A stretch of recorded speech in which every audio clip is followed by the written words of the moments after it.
வணக்கம் நண்பர்களே, welcome back to my channel. இன்றைக்கி நம்ம என்ன வீடியோ பார்க்க போகிறோம் பார்த்தீங்கன்னா, சபரிமலை பார்ட் 3 வீடியோ தான் பார்க்க போகிறோம். பார்ட் 1 பார்ட் 2 வீடியோ நீங்கள் பார்க்க மிஸ் பண்ணியிருந்தீங்கன்னா டிஸ்கிரிப்ஷன் லிங்க் போட்டிருக்கேன். ஃபஸ்ட்டு பார்ட் 1 பார்ட் 2 பாருங்கள், அப்புறம் பார்ட் 3 பாருங்கள். பார்ட் 3ல நம்ம என்ன பார்க்க போகிறோம் பார்த்தீங்கன்னா, பம்பாலேருந்து சபரிமலை வந்த வீடியோ தான் லாஸ்ட் போட்டிருந்தேன். இப்போ சபரிமலையில் நம்ம சாமியை போய் மேலே பார்க்க போகிறோம். ஸோ சாமியை பார்க்கறதுக்கு கிட்டத்தட்ட வந்துட்டு ஒரு 30 to 45 மினிட்ஸ் ஆகிடுச்சு. ஏப்ரல் மாதத்தில் க்ரௌட் ரொம்பவும் கம்மியாகுது. இதுவே நீங்கள் வந்துட்டு நவம்பர் டிசம்பரில் வந்தீங்கன்னா க்ரௌட் கொஞ்சம் ஹெவியாக இருந்திருக்கும்.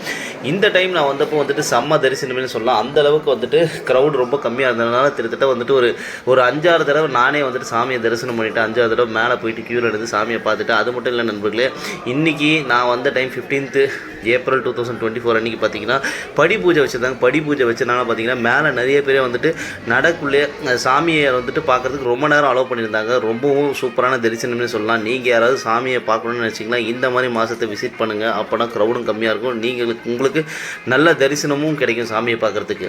வாங்க நம்ம டைரெக்டாக வீடியோக்குள்ளே போயிடலாம்.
ஃப்ரெண்ட்ஸ் சாமியை பார்த்து முடிச்சாச்சு. நைட்டு இங்கேயே வந்துட்டு நம்ம ஸ்டே பண்ணி படுத்து தூங்கிட்டு காலையில் ஒரு 7-8 மணிக்கு கிளம்ப போகிறோம். அதுதான் நான் பண்ண போகிறேன். இப்போ இங்கே இந்த இடத்துல படுத்து தூங்கிடலாம். எப்போயுமே நம்ம சாமியை பார்க்க வரோன்னா பார்த்தீங்கன்னா ஒரு 2 நாள் ஒரு நாள் ஸ்டே பண்ணுற மாதிரி வந்தீங்கன்னா தான் உங்களால் வந்துட்டு கம்ஃபர்டபுளாக சாமியை பார்த்து ஒரு நாள் ரெஸ்ட் எடுத்து போக முடியும். அதே மாதிரி நான் ஸ்டே பண்ணி அங்கேயே தூங்கிட்டு அங்கேயே ஃப்ரெஷ் ஆகிட்டு இப்போது காலையில் ஒரு 8 மணி எனக்கு நமக்கு தேவையான திங்ஸு பிரசாதம் எல்லாமே வாங்கிட்டு நான் இங்கேருந்து கிளம்பி இப்போ டேரெக்டாக வந்துட்டு பம்பாக்கு போக போகிறேன். அதுக்கு உண்டான வழி எங்கேன்னு பார்த்தீங்கன்னா அப்படியே நம்ம சாமியை பார்த்து முடிச்சதுக்கப்புறம் பேக்கில் ஒரு வழி இருக்குது. அந்த சைடு வந்தீங்கன்னா லெஃப்ட்டில் வந்துட்டு பார்த்தீங்கன்னா வே டு பம்பான்னு போட்டுருக்கும். அந்த வழியாக தான் நம்ம இப்போ வெளியே வர போகிறோம்.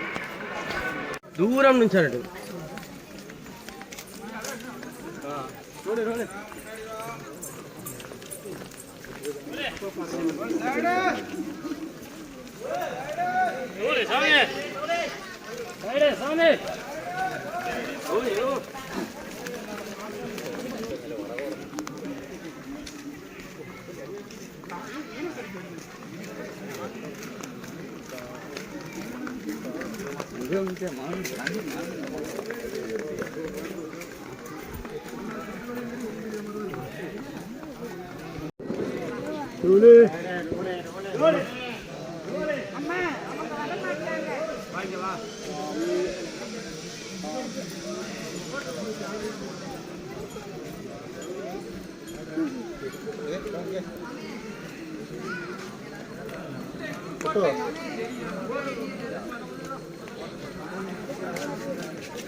யாருமே இருந்திருக்காங்களா? கொஞ்சம் வீடு இருக்கிறது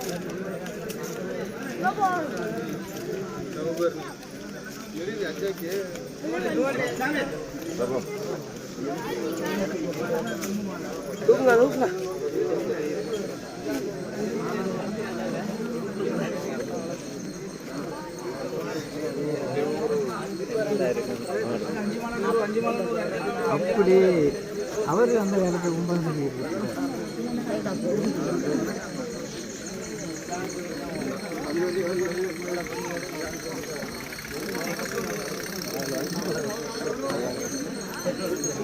நைட்லாம் சேவ் பண்ணுவோம்.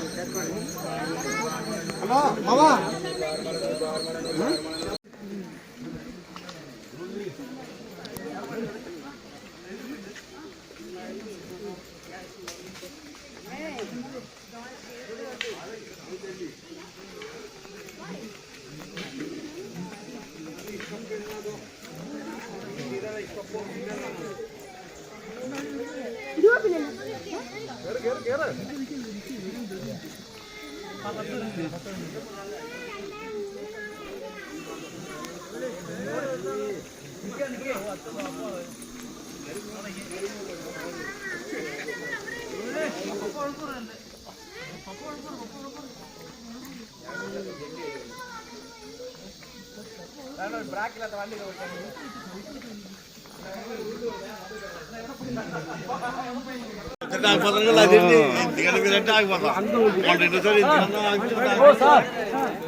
ఒకసారి లాగండి.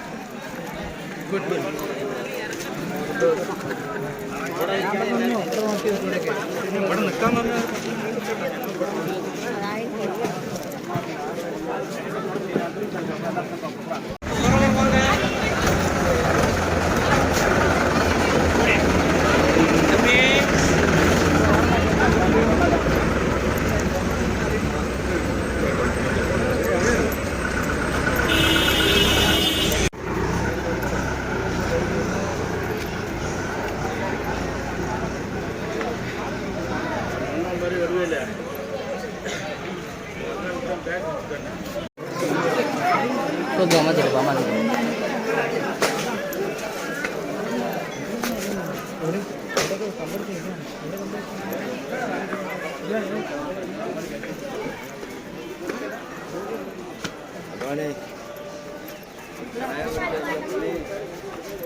ஃப்ரெண்ட்ஸ் ஃபைனலாக பம்பா ரீச் ஆகிடுச்சு ஃப்ரெண்ட்ஸ். இப்போ நம்ம என்ன பண்ண போகிறோம் பார்த்தீங்கன்னா பம்பா ரிவரில் ஒரு குளியில் போட்டு இங்கேருந்து கிளம்புறோம். ஆக மொத்தத்தில் எனக்கு டைம் எவ்வளோ ஆயிடுச்சு பார்த்தீங்கன்னா அங்கேருந்து கரெக்டாக 9:30 கிளம்புனா இப்போ கீழே வரும்போது 12:30 ஆச்சு. 2லேருந்து 3 ஹவர்ஸ் ஆயிடுச்சு. நான் பொறுமையாக தான் நடந்து வந்தேன். பம்பாவில் ஒரு குளியில் போட்டு இங்கேருந்து நான் பஸ்ஸு பிடிச்சி சங்கனூரில் இறங்கி சங்கனூர்லேருந்து ட்ரெயினில் கிளம்பி சென்னைக்கு போகிறோம் ஃப்ரெண்ட்ஸ். இந்த வீடியோ உங்கள் எல்லாருக்குமே பிடிச்சிருக்குன்னு நினைக்கிறேன். பிடிச்சிருந்தா லைக் பண்ணுங்கள், ஷேர் பண்ணுங்கள், மறக்காமல் சப்ஸ்கிரைப் பண்ணுங்கள். உங்கள் ஃப்ரெண்ட்ஸுக்கும் ஷேர் பண்ணுங்கள். அவங்க வந்துட்டு சபரிமலையை விசிட் பண்ணணும்னா அவங்களுக்கு இந்த வீடியோவும் ரொம்பவும் பிடிக்கும். ஸோ தேங்க்யூ ஃபார் வாட்சிங் திஸ் வீடியோ. அடுத்த ஒரு நல்ல வீடியோ உங்கள் எல்லோரும் மீட் பண்ணுற வரைக்கும் பை பை, டேக் கேர்.